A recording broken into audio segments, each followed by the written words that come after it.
हाय बच्चों, आज class 9th का लेसन 5 यूक्लिड्स की ज्यामिति का परिचय आपको बताएंगे। उससे पहले आपको ये बता दें कि जो मिस्र में अलेक्जेंड्रिया के एक गणित के शिक्षक थे जिनका नाम था यूक्लिड, उन्होंने 300 ईस्वी पूर्व में गणित के सभी प्रश्न को एकत्रित किया और एलिमेंट्स नामक अपने प्रसिद्ध ग्रंथ के रूप में उसे व्यवस्थित किया यूक्लिड्स ने। उसके बाद आज हम 9th में आपके पास यूक्लिड्स की ज्यामिति के प्रति यूक्लिड के दृष्टिकोण की चर्चा करेंगे और ज्यामिति के वर्तमान स्वरूप में इसे जोड़ने वाले क्या कहती है। ठीक है बेटा, इसमें जोड़ने वाले प्रयत्न करेंगे। सबसे पहले देखो, यूक्लिड्स ने अपने परिभाषा जो बनाई थी गणित में, उन्होंने अभिग्रहित एक्सियोम्स, अभिधारणाएं जिनको हम पोस्टुलेट्स कहते हैं, उनको बताया था किस प्रकार हम उसको ज्यामिति में यूज़ करेंगे, अभिधारणाओं और अभिग्रहितों को। तो सबसे पहले यूक्लिड्स की जो परिभाषाएं हैं उसको हम समझ लें। सबसे पहले यूक्लिड्स ने कहा था कि एक बिंदु जो पॉइंट होता है वह चीज़ है जिसका कोई भाग नहीं होता। अगर ये बिंदु है तो इसका कोई भाग नहीं है, लंबाई, चौड़ाई, ऊंचाई, इसका कोई भाग नहीं होता। तो ये उसने बिंदु को परिभाषित किया था कि एक बिंदु वह है जिसका कोई भाग नहीं होता। ठीक है बेटा। दूसरी जो उनकी परिभाषा थी वो रेखा में थी कि एक रेखा चौड़ाई रहित लंबाई होती है। अगर हम रेखा खींचे एक, तो इसकी कोई चौड़ाई नहीं होती, लंबाई हम इसको ले सकते हैं मगर इसकी कोई चौड़ाई नहीं होती। तो रेखा क्या होती है? एक चौड़ाई रहित लंबाई होती है। उसने इसको परिभाषित किया था यूक्लिड्स ने। थर्ड आती है कि एक रेखा के सिरे जो होते हैं वो बिंदु होते हैं। अगर हम रेखा खींचेंगे, ये हमने रेखा खींच दी, तो इसके सिरे जो हैं, जो उसके सिरे प्रथम और अंतिम, जहाँ पे ये खत्म होती है, जहाँ शुरू होती है, तो ये क्या कहलाते हैं? क्या उसमें बिंदु होते हैं, वो सिरे के बिंदु होते हैं रेखा। चौथी जो डेफिनेशन थी वो थी कि एक सीधी रेखा एक ऐसी रेखा है, जो सीधी रेखा होती है वो ऐसी रेखा होती है जो स्वयं पर बिंदुओं के साथ सपाट रूप में स्थित होती है। मतलब वो सपाट रूप से बिंदुओं के साथ स्थित होगी। इस रेखा में अनगिनत बिंदु हम दर्शा सकते हैं। तो एक सीधी रेखा एक ऐसी रेखा है जो स्वयं पर बिंदुओं के साथ सपाट रूप में स्थित होती है।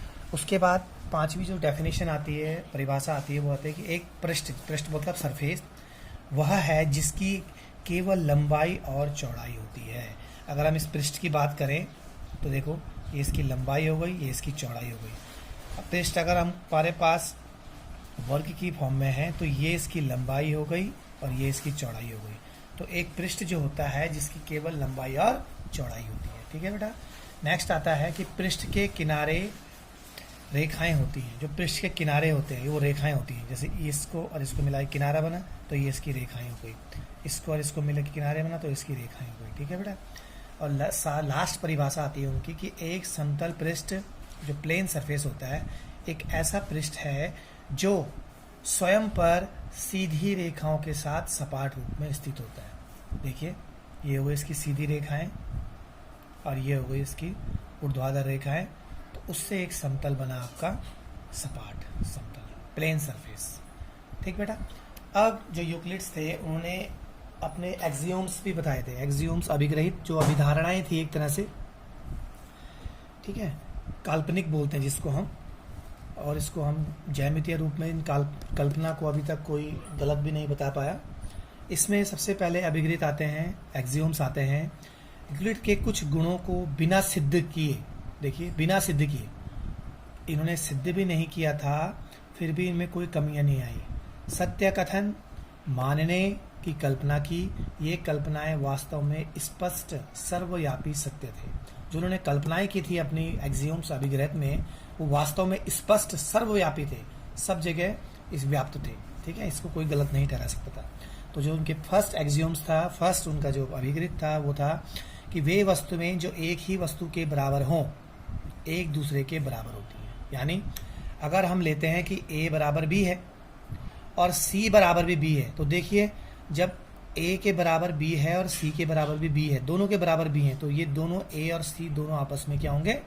बराबर होंगे। ठीक है।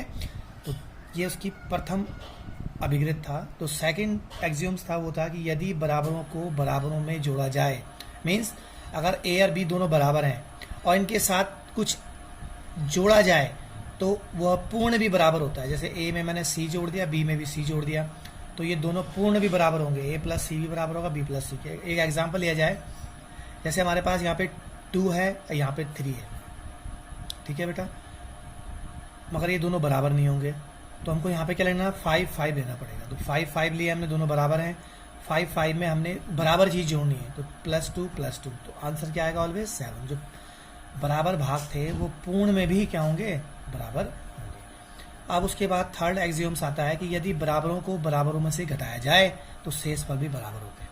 अगर ए बराबर बी है और उनमें से दोनों में से सी को घटा दी जाए, ये सेम टू सेम सेकंड वाले की तरह है अभिगिरित, वहां प्लस किया था और यहाँ पे क्या करना हमने माइनस, तो पूर्ण भी क्या, जो शेषफल बचता है वो भी क्या होगा, बराबर होगा। अब आता है चौथा एक्सियोम्स कि वे वस्तुएं जो परस्पर संपाती होती हैं तो एक दूसरे के बराबर होती है। संपाती मतलब एक के ऊपर एक। अभी आपको थर्ड देखो, ए बी, इसके ऊपर अगर कोई संपाती रेखा सी डी खींची जाए तो दोनों की दोनों बराबर होंगी। देखो इसके बराबर है ना, इसी के ऊपर लिख दिया, इसी के ऊपर खींच दिया हमने, तो ए और बी दोनों, ए बी जो रेखा है वो सी डी के बराबर होगी। अब आता है कि पूर्ण अपने भाग से बड़ा होता है। जैसे हमारे पास है पूर्ण ए है, वो कैसे हुआ पूर्ण, बी और सी को प्लस करके तब वो पूर्ण हो रहा है। दो संख्याओं को जोड़ के एक पूर्ण हो रहा है। जैसे ये 2 है और ये 3 है, 2 और 3 5, तो बी अगर 2 होगा तो वो ए से छोटा होगा और सी अगर 3 होगा तो वो ए से छोटा होगा। तो जब दोनों को जोड़ेंगे तो 5, तो इसका मतलब जो पूर्ण होता है वो अपने भाग से बड़ा होता है। ए बी और सी उसके भाग हैं, तो जो ए होगा वो बी से भी बड़ा होगा और सी से भी बड़ा होगा। उसके बाद आता है कि एक ही वस्तुओं के दुगने परस्पर बराबर होते हैं। अगर हमारे पास कोई b बराबर 2a है और c बराबर भी 2a है, दुगने हैं, तो वो आपस में बराबर होंगे। 2a बराबर हो गया, उसका दुगना बराबर हो गया, तो b बराबर c होगा। क्लियर बेटा। अब उसके बाद आते हैं हम कि जो 7वां एक्सियोम्स है उसका कि एक ही वस्तुओं के आधे परस्पर बराबर होते हैं। जिस प्रकार दुगना बराबर होता है उसी प्रकार उसके आधे भी बराबर होते हैं। ठीक बेटा। तो b बराबर 1/2a है, c बराबर 1/2c है, तो b और c दोनों बराबर होंगे। ये थे उसके एक्सियोम्स, 7 एक्सियोम्स थे जिसको हम अभिग्रहित कहते हैं। अब उसके बाद आते हैं अभिधारणाएं, पॉस्टुलेट्स की अभिधारणाएं आती हैं।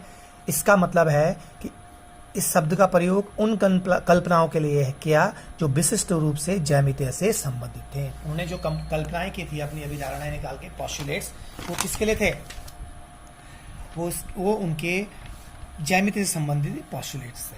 अब देखिए फर्स्ट क्या है, इसमें एक बिंदु से एक अन्य बिंदु तक एक सीधी रेखा खींची जा सकती है। एक बिंदु लिया हमने और एक दूसरा बिंदु लिया, अगर उन दोनों को हम मिलाते हैं तो एक सीधी रेखा का निर्माण होता है। ये उसका फर्स्ट पॉस्टुलेट्स था। सेकंड पॉस्टुलेट्स में बोलते हैं कि एक शांत रेखा, जिसको हम टर्मिनेटेड लाइन बोलते हैं, को निश्चित रूप से बढ़ाया जा सकता है। एक हमने लाइन ले ली, सिंपल लाइन ले ली हमने, और इसको हमने आगे टर्मिनेट कर दिया, टर्मिनेटेड आगे बढ़ा दिया इसको, ठीक है। तो ये अनिश्चित रूप से इसको हम दोनों तरफ से बढ़ा सकते हैं, ऐसा कोई निश्चित रूप नहीं है कितना बढ़ा सकते हैं इसको। नेक्स्ट आता है किसी को केंद्र मानकर और किसी त्रिज्या से एक वृत्त खींचा जा सकता है। मीन्स अगर हमारे पास ये केंद्र है और हमने एक त्रिज्या खींच दी तो उससे क्या होगा, वृत्त का निर्माण किया जा सकता है। क्लियर बेटा। अब उसके बाद जैसे आप पटरी प्रकार की सहायता से प्रकार की सहायता से आप निर्माण कर सकते हैं। सेंटर आपका केंद्र हो गया और ये आपकी त्रिज्या हो गई और उसके हिसाब से आप उसको बना सकते हैं। चौथा जो पॉस्टुलेट्स है उसमें है कि सभी समकोण एक दूसरे के बराबर होते हैं। तो आपको ऑब्वियसली पता ही होगा, अगर a 90 डिग्री है, b 90 डिग्री है, तो दोनों के दोनों a और b दोनों बराबर होंगे। ठीक है बेटा। लास्ट पॉस्टुलेट से बहुत इंपॉर्टेंट है, यदि एक सीधी रेखा दो सीधी रेखाओं पर गिरकर अपने एक ही ओर दो अंतः कोण इस प्रकार बनाए कि इन दोनों कोणों का योग मिलकर दो समकोणों से कम हो, तो वे दोनों सीधी रेखाएं अनिश्चित रूप से बढ़ाए जाने पर उसी ओर मिलती हैं जिस ओर वह योग समकोण होता है। ध्यान रखना, इसमें ये दो सीधी रेखाएं हो गई और ये एक उस पर सीधी रेखा गिर रही है, तो ये जब ये आगे अनिश्चित रूप से आगे बढ़ाई जाए तो इन दोनों जो कोणों का योग होता है वो 180 अंश से कम होता है। ठीक है बेटा।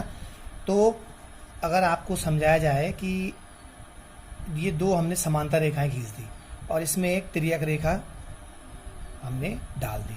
तो ये जो इन दोनों का योग होगा, इन दोनों का योग क्या होगा, 180 के बराबर होगा, क्योंकि ये दोनों समांतर रेखाएं आगे कभी नहीं मिलेंगी आपस में। और इस चीज का ध्यान देना आपने, ये एक ऐसी रेखाएं हैं जो अनिश्चित रूप में बढ़ाने पे आगे कहीं ना कहीं मिलेंगी, तो इसलिए इन दोनों का योग क्या होगा बेटा, 180 अंश से कम होगा। क्लियर, आगे समझ में, ये समानता नहीं होनी चाहिए। तो इसलिए आपका ये फिफ्थ पोस्टुलेट